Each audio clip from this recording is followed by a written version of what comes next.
आज आपको एक महत्वपूर्ण जानकारी देते हैं। अधिकतर हमारे देश में अब लोग नहीं जानते कि हमारे पूर्वज या महान विभूतियों के पिता और राज्य के लिए क्या बलिदान रहे। शायद ही कोई जानता हो कि राम का वंश कहां से चला, अयोध्या कैसे बनी और ये घराना रघुकुल कैसे कहलाया।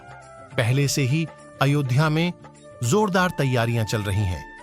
श्री राम हिंदुओं के देवता हैं, तो आज उनकी पूरी जानकारी भी प्राप्त कर ले। धार्मिक मान्यताओं के अनुसार भगवान श्री राम का जन्म अयोध्या में त्रेता युग में हुआ था। भगवान राम विष्णु के 7वें अवतार माने जाते हैं। कहते हैं भगवान राम का जन्म सूर्य वंश में हुआ था। अयोध्या नगरी की स्थापना इक्ष्वाकु के समय ही हुई। इक्ष्वाकु से सूर्य वंश में वृद्धि होती चली गई। इक्ष्वाकु वंश में कई पुत्रों का जन्म हुआ, जिनमें विकुक्षी, निमि और दंडक पुत्र शामिल हैं। समय के साथ धीरे धीरे यह वंश परंपरा आगे की तरफ बढ़ती चली गई, जिसमें हरिश्चंद्र, रोहित, वृष, बाहु और सगर भी पैदा हुए। इक्ष्वाकु कौशल देश के राजा थे, जिसकी राजधानी साकेत थी, जिसे अयोध्या कहा जाता है।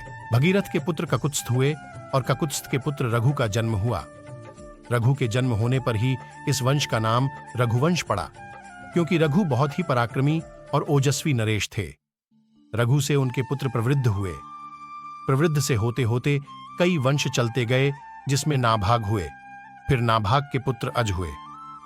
अज से पुत्र दशरथ हुए और दशरथ अयोध्या के राजा बने। दशरथ के 4 पुत्र हुए, राम, भरत, लक्ष्मण और शत्रुघ्न। इस प्रकार भगवान राम का जन्म ब्रह्मा जी की 67 पीढ़ियों में हुआ।